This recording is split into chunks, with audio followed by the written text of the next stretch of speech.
से इस पूरे मुद्दे पर चर्चा करने के लिए 3 हमारे साथ साहिल त्रिवेदी हैं, हमारे साथ मोटिवेशनल स्पीकर हैं। मैं डॉक्टर साहब आपके पास में आना चाहूँगा। लगता है कि थोड़ा सा हमें उस ओर लेके जा रही है। मैं साहिल जी के पास में जाना चाहूँगा। मैम, बच्चों से अपेक्षाएं बहुत सारी होती हैं। अभी मैं एक आंकड़ा देख रहा था कि 14 साल तक की एज ग्रुप में 50% बच्चे डिप्रेस्ड हैं, वो किसी तरह के तनाव का शिकार हैं। तो अगर अभी से ये स्थिति है, जैसे भारत के युवा और भारत का भविष्य हम कह कर के वर्षों से सुने आ रहे हैं, अगर वही डिप्रेस्ड है तो फिर आगे क्या तरक्की कर पाएंगे? एक्चुअली हमारे स्कूल्स में या हमारे घरों में, परिवार में, सोसाइटी में बहुत ज़्यादा उम्मीद बढ़ गई है बच्चों से, और यही कारण है कि बच्चे डिप्रेस्ड हैं। हर कोई पेरेंट्स एक्सपेक्ट करते हैं कि मेरा बच्चा टॉपर हो, 100 में से 100 मार्क्स अचीव करे, और वो स्पोर्ट्स में भी अच्छा हो, वो आर्ट एंड क्राफ्ट में भी अच्छा हो, एक्स्ट्रा करिकुलर एक्टिविटीज़ में भी अच्छा हो, हर जगह अच्छा हो। लेकिन कभी भी हम लोग मॉरल स्पिरिचुअल वैल्यूज़ पे बात नहीं करते, उनकी मेंटल हेल्थ पे बात नहीं करते। कभी भी हम कम्युनिकेट नहीं करते कि बच्चे की क्या नीड्स है, बच्चा क्या चाहता है, बच्चे की पेरेंट्स से क्या एक्सपेक्टेशन है, या बच्चे को कौन सी प्रॉब्लम फेस हो रही है। जैसे ममता जी ने और आपने अभी कहा कि there is a very big communication gap, और जहाँ भी जब भी मेरे पास काउंसलिंग के लिए भी बच्चे आते हैं तो मैं पाती हूँ कि उन बच्चों को ज़रूरत है अपने मन की बात को कहने की। कभी किसी ने उनके साथ चीटिंग किया, या किसी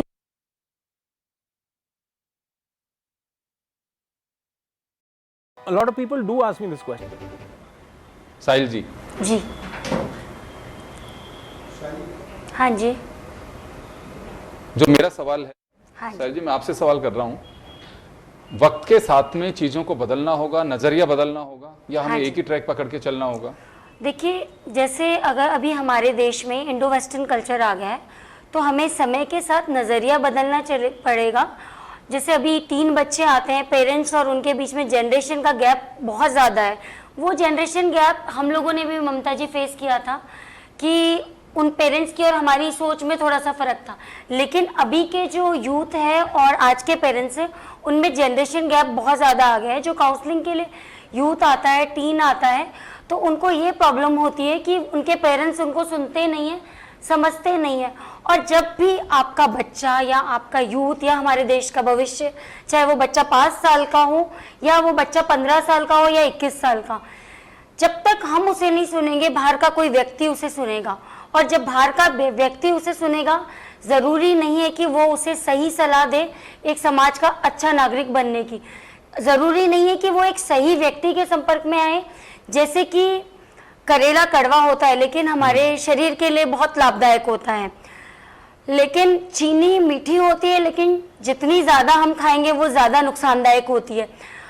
वैसे ही जो मीठी चीज़ें हैं जो नुकसानदायक होती हैं, तो वैसे ही जो बाहर के लोग हैं जो गलत चीज़ें सलाह देते हैं, जो नशा पता बच्चों को सिखाते हैं, या अल्कोहल सिखाते हैं, सिगरेट सिखाते हैं, या ड्रग्स सिखाते हैं, वो बच्चों से मीठा होके बोलते हैं। पेरेंट्स कड़वा होके बोलते हैं, गुस्सा करते हैं, तो बच्चों को बुरा लगता है।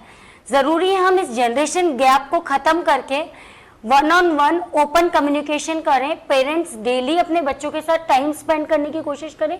डेली नहीं तो 15 डेज में या वीकली एक मील साथ में लें। हमेशा मैं बोलती हूँ, try to plan a 1 picnic in a month और a tour in a year, जहाँ की without any generation gap, without any parents के मन के गैप के बीच में, विदाउट एनी गैप के बीच में हो, जहाँ बच्चे भी खुल के अपनी बात कह सकें। पेरेंट्स को ये भी चाहिए बच्चों को ओपन करने के लिए कि अपने बच्चों के, अपने बचपन के कहानी किस्से, अपने स्कूल के कहानी किस्से, अपने दोस्तों के कहानी किस्से अपने बच्चों को सुनाएं। अपने बचपन के, कॉलेज के, स्कूल के दोस्तों से अपने बच्चों को मिलाएं, जो अपने किस्से सुनाएं। उससे बच्चे आपसे थोड़ा ओपन होंगे और अपने मन की हर बात कह पाएंगे। और जब मन ही मन अंदर घुटन नहीं होगी तो वो ब्लास्ट का रूप नहीं लेगी और बड़ा ब्लास्ट नहीं होगा।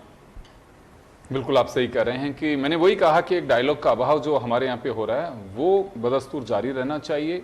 डायलॉग नहीं होगा तो आप बात नहीं कर सकते हैं। कंक्लूजन में देखा कि हम ही इसकी जड़ है और हम इसका सॉल्यूशन है, तो वास्तव में हम बात सॉल्यूशन की ओर करें तो क्या कुछ किया जाना चाहिए?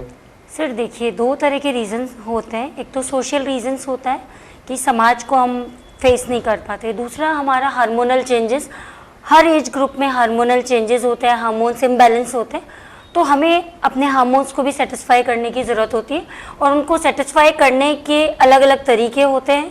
ये बहुत लंबा विषय है। सोशल चेंजेस जैसे होते हैं, सबसे पहले तो एक कहावत बहुत पुरानी है कि स्वस्थ शरीर में ही स्वस्थ मन का निवास होता है, ठीक है। तो healthy mind lives in a healthy body. तो सबसे पहले तो हम अपने शरीर को स्वस्थ रखने की कोशिश करें और उसके लिए ज़रूरी है, एक कहावत पुरानी पहले ये भी थी, जैसा खाएगा अन्न वैसा होगा मन। तो आजकल जो हम लोग भोजन कर रहे हैं वो बहुत ज़्यादा एग्रेशन वाला भोजन, 3 प्रकार का मनोविज्ञान के अकॉर्डिंग होता था पुराने। तामसिक भोजन होता है, एक सात्विक भोजन होता है, एक होता है सिर्फ अपन लोग फलाहार वगैरह करते हैं। तो जब हम तामसिक भोजन लेते हैं तो तामसिक भोजन हमेशा एग्रेशन, गुस्सा देगा, और जब भी हम एग्रेशन, गुस्सा करके किसी भी चीज़ से जाके 2 चीज़ें भिड़ेगी और सामने वाला भी एग्रेशन है तो वो ब्लास्ट का ही रूप लेगा। तो अगर हम सोल्यूशन की तरफ आए तो सबसे पहले हम भोजन अपना साधारण रखें, सात्विक भोजन रखने की कोशिश करें। अल्कोहल, स्मोकिंग, ड्रग्स, चाय, कॉफ़ी, जो भी एग्रेशन बढ़ाने वाली चीज़ें, ज़्यादा तेल मसाला इवन, जो कि हमारे वैसे भी शरीर के लिए नुकसानदायक है, विभिन्न बीमारियों का कारण भी है, वो सिर्फ मानसिक स्वास्थ्य का नहीं, हमारी शारीरिक बीमारियों का, चाहे वो किडनी से रिलेटेड हो, चाहे वो लीवर से रिलेटेड हो, चाहे वो हार्ट से रिलेटेड हो। तो सबसे पहले हम जितना शुद्ध भोजन, जितना कच्चा भोजन करने की कोशिश करेंगे, जितना सात्विक भोजन करेंगे, जितना जूस, फल और कच्ची सब्जियों पर डिपेंड रहेंगे, उतना हमारा मन शांत रहेगा। दूसरा, एक साधारण दिनचर्या, साधारण जीवन जीने की कोशिश करें, एक नियमित दिनचर्या को फॉलो करें। ब्रह्म मुहूर्त में उठ के हम लोग ओम उच्चार करें, डीप, हमारे अंदर से मन को शांति मिलती है, उससे हमारा ब्रेन बहुत रिलैक्स होता है। जो भी कभी बहुत सारे लोग आजकल 99% यूथ मुझसे मिलते हैं, वो कहते हैं हम 8 बजे उठते हैं, 9 बजे, या उनको 8 बजे पहुंचना है तो 7 बजे उठते हैं। तो एक ये बहुत बड़ा कारण है। अगर हम जितने शांत में ब्रह्म मुहूर्त में उठेंगे, थोड़ी देर शांति से अपने आप से बातें करेंगे, तो हमारे मन को बहुत शांति मिलेगी। ओम उच्चारण, मेडिटेशन, योगा।